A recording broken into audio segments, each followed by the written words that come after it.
What is up, guys? It's your boy Rick Kakis, and today we have some breaking Destiny 2 news, more specifically involving the Bungie studio and their relationship with Sony. Now, this information is coming from a brand new IGN article titled "Bungie Devs Say Atmosphere is Soul-Crushing Amid Layoffs, Cuts, and Fear of Total Sony Takeover." So, let's get into this. What the heck is going on? Now, importantly, it implies the title, Sony Takeover, that Sony might go in and completely take over the leadership of Bungie Studio as a whole. And I know some of you may be thinking, didn't they already? Like, Sony literally bought Bungie? But as it currently stands, according to the article, Bungie on paper is a fully independent subsidiary of Sony, but its board of directors has been divided since the takeover in July 2022. Among its current members are PlayStation Studios head Herman Hulst, Sony Senior VP Eric Lempel, Bungie co-founder Jason Jones, Bungie CTO Luis Velges, and Bungie CEO Pete Parsons. The board as a whole is split between Sony and Bungie representatives, with Parsons serving as a tiebreaker vote. But speaking to IGN under the condition of anonymity, multiple current and former Bungie employees described a department meeting that took place shortly after the layoffs, in which leaders hinted that this shared power may not last forever. Now, it does say here that Sony did not respond to IGN's request for comment on this piece, and Bungie flat out declined to comment. So, this is actually pretty important, and essentially what this means is that even though Sony bought Bungie, that Bungie still has control over its own studio, because if all of the Bungie members of the board and Pete Parsons vote a certain way, they will be able to overrule what the Sony executives on the board want. So Bungie will, overall get their way more often than not. Now, undoubtedly, these Sony executives will still hold a good degree of power and influence over Bungie's decision-making, but at the end of the day, again, Pete Parsons is the tiebreaker vote, so if he votes a certain way and all the Bungie people vote a certain way, that's the way it's going to be. That is until now. So the article goes further, saying specifically, if Bungie falls short of certain financial thresholds by too great an amount, Sony is allowed to dissolve the existing board and take full control of the company. And with Destiny 2 expansion, the final shape, delayed into the next fiscal year, and Bungie still investing heavily in Marathon, many employees understand that Bungie is struggling to meet the necessary targets to keep its last vestige of freedom. Such a takeover won't necessarily be shocking given its 2022 acquisition, but it would nevertheless be a stunning development for a company that has historically prided itself in its independence. So, if we go back a bit and talk about when the layoffs happened, it was revealed that Bungie actually missed its sale projections for the year by a staggering 45%. Post-Lightfall, things have not been good, and it's really been post-Lightfall. Lightfall itself sold very, very well, really continuing the goodwill from the previous year and Witch Queen into those sales, but then after that point, players were very disappointed with Lightfall.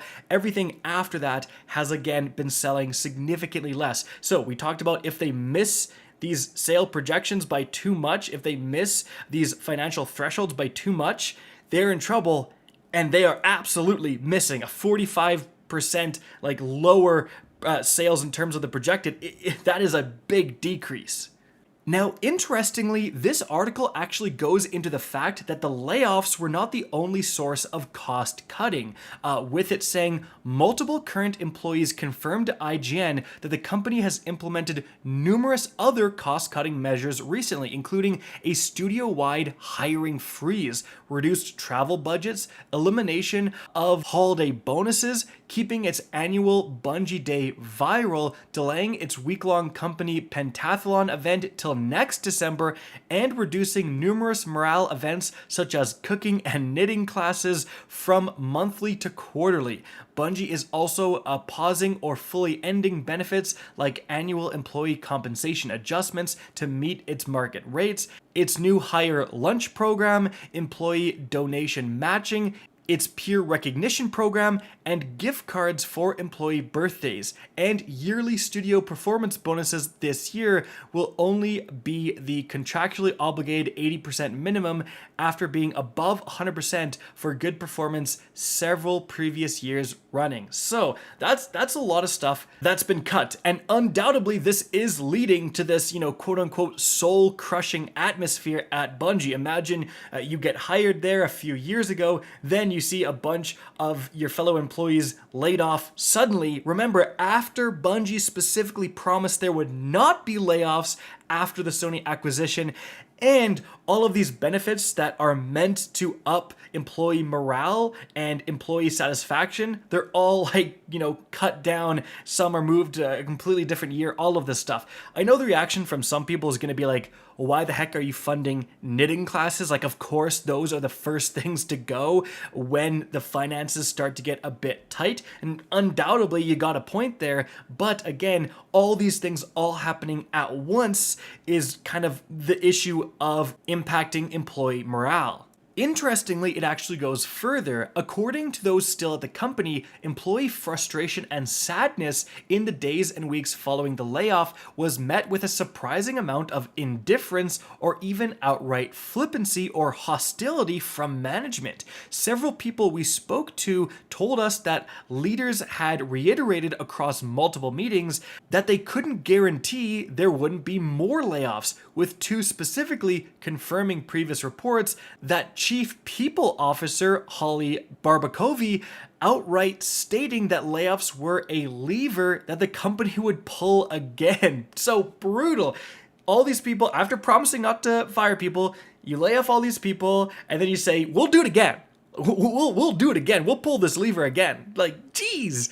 In fact, one of IGN's sources said, quote, "We know we need the file shape to do well, and the feeling at the studio is that if it doesn't, we're definitely looking at more layoffs." Now, absolutely some of you again may say, well, fair enough. Like, you can't just fail season after season and release bad expansions and not expect to be negatively impacted financially. But again, looking at what a lot of these former Bungie employees have been saying, like on Twitter and so on, it seems like they've gone out of the way to say, like, we have not been listened to. Like, we are passing along fan concerns to management. Management is ignoring us, doing things their way.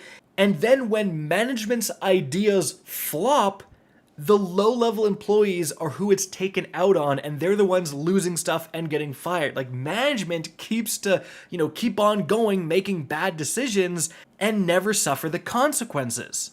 And a great example of this is mentioned within the article, saying Bungie employees who were laid off were beloved community leaders within the studio, including many who had spearheaded employee inclusion and support efforts. Several people we spoke to expressed anger at the layoff of Bungie General Counsel Don McGowan, who played a key role in Bungie winning a historic suit against a player who harassed a Bungie developer. So that is crazy. Bungie has this massive incident of harassment. They go after this person legally. They win. They set massive legal precedents. This story goes viral. You can't just call and threaten developers over and over again. This is an important case. And the guy who won that case was laid off? Like, what are you doing? And they continue. Others laid off include a noticeable number of members at Bungie's DE&I clubs, including co-heads of Pride at Bungie, Women at Bungie, and Accessibility at Bungie. When combined with other recent cuts, these dismissals have led to fears that these clubs might be shut down. While researching this article, IGN noted that the public news articles announcing Women at Bungie and Accessibility at Bungie on its official blog were no longer accessible on the Bungie website, but they say maybe it's just a glitch. And they continue with a quote from their source, quote, "I'm angry, I'm upset, this isn't what I came here to do. It feels like many higher-ups aren't listening to the data and are like, we just need to win our fans back, they still like us." No, they don't. We got rid of our best, most knowledgeable, beloved folks who have been here for 20 plus years. Every day I walk in afraid that I or my friends are next. No one is safe. Now, I'm sure some people in the comments are going to hear that and say, you know, go woke, go broke, and all that jargon. But again, you need to look at it from the perspective of what management is doing. Pete Parsons, Bungie CEO, has said so many times that Bungie is not your normal company, your normal studio, that they are involved in all of these causes. They do so much stuff with charity. The Bungie Foundation, you know, the Bungie store gives a percentage to charity with every single sale. Like, they have been known for doing this for years, and management has been so happy to get all the pats on the back and all of the positive press. And also remember that Bungie is hiring people based on these pretenses. They go out and they hire people who think they're working at a company that actually cares. And then, as soon as things start to get tough because of the decisions management has made, all that stuff gets cut, like almost immediately, right? And it's really eroding the image of Bungie as a gaming studio that was above just the corporate greed of a company like, for example, EA and Activision. This is Bungie, they're better. This past couple of months have completely eroded that image, and it's just been horrendous for goodwill from the customer. And again, like, does management not realize that? Another example of management just being out of touch. But moving on, the next section of the article is just called Bungie Eroding. Another anxiety sources discussed with us was that many of the reductions made at Bungie recently were part of a broader move towards outsourcing. Multiple individuals across various departments told us that they'd heard discussions within their teams of plans to increase outsourcing both before and in the wake of the layoffs. It continues, one team where those discussions have already become reality is in quality assurance. While outsourcing QA is extremely common practice industry-wide, Bungie historically has also enlisted an army of in-house embedded QA testers working within individual teams. It's a setup the studio has prided itself on for years, but QA sources within the studio are now afraid that strategy is on its way out.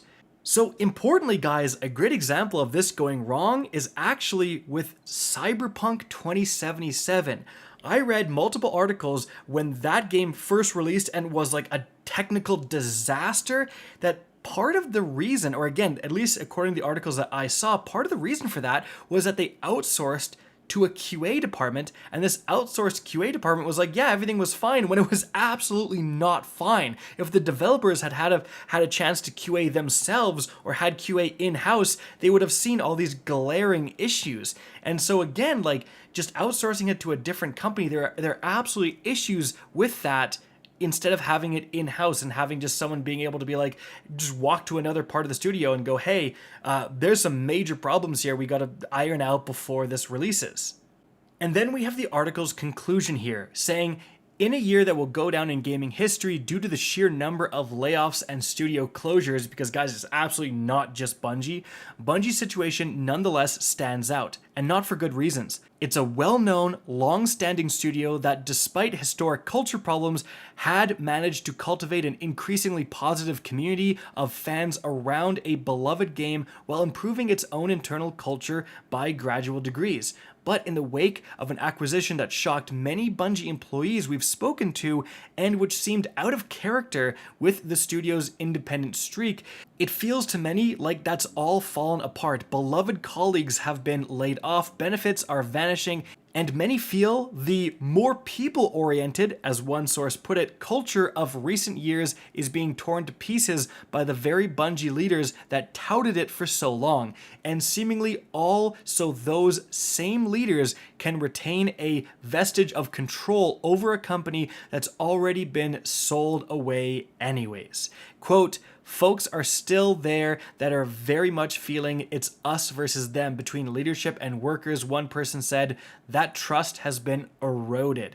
And then finally they say, given the recent actions, the questions of whether or not Sony will finally manage to swallow Bungie whole within a few months seems less and less important than the question of what Bungie's current management will do to lead the company forward today.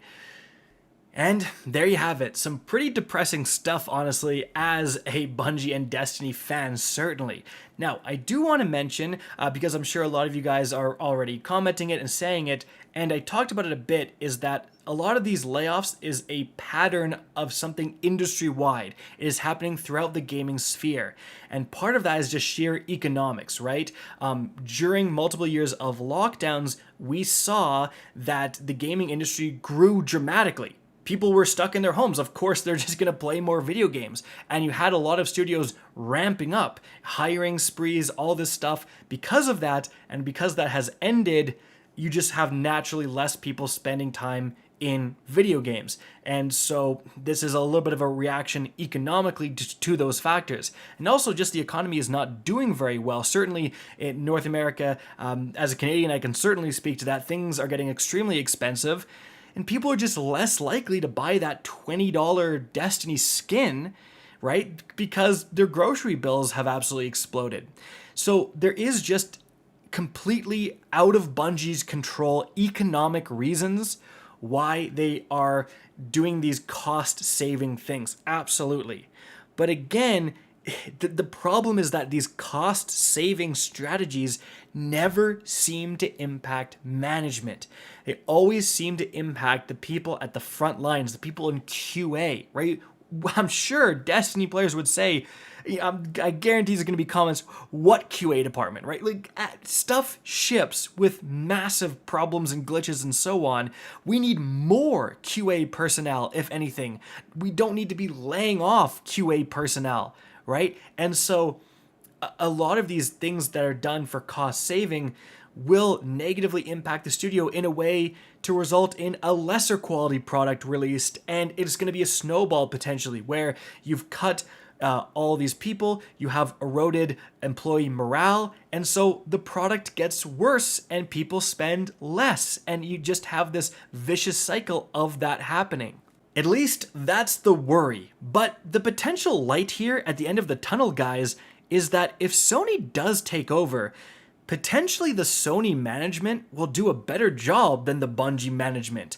Like, it's clear that Bungie leadership with Pete Parsons at the helm has made some horrendous decisions. What's come out on social media post-layoffs undoubtedly is that many Bungie employees, for example, are against the massive amount of monetization we see in the game. Like, there's so much buy silver, pop-ups, new ornaments. Like, that stuff has become really, really egregious. And would you actually see more benefits for players by potentially making that stuff earnable in-game, for example? Another great example, still selling the old DLCs. What if Bungie just made the Forsaken pack, let's say Beyond Light, and Beyond Light and everything before then? What if Bungie just made that free for new players? Yes, they're absolutely gonna lose out on money in the short term, but in the long term, how many new players would really get into Destiny with so much content suddenly at their fingertips? Right? These are the things that Bungie leadership right now is refusing to think about, is not doing. Maybe Sony leadership, maybe someone's actually got a clue there and can maybe experiment with some of that stuff. But at the end of the day, as a Destiny fan, I just gotta sit back and say, I really hope everything works out, because there is nothing better in gaming than when Destiny is good. Thinking back to Forsaken, thinking back to Taken King, when Destiny is firing in all cylinders, there's so much content, there's so much to discover, it is just an incredible experience. That's why all you guys watching probably got into this franchise. So, man, when Destiny is good, nothing beats it. I really hope we can get back to that point. Guys, that's it for the video. Hope you enjoyed, found this interesting. If you did, please remember to help me out by simply rating and especially sharing this video. If you guys want to see more Destiny 2 content, be sure to slap that subscribe button. If you want to get in touch with me and keep up to date with the latest channel activity, the best way is to follow me on Twitter at RickCacus. That is linked in the description down below. Again, I hope you enjoyed the video, and as always, have a good day.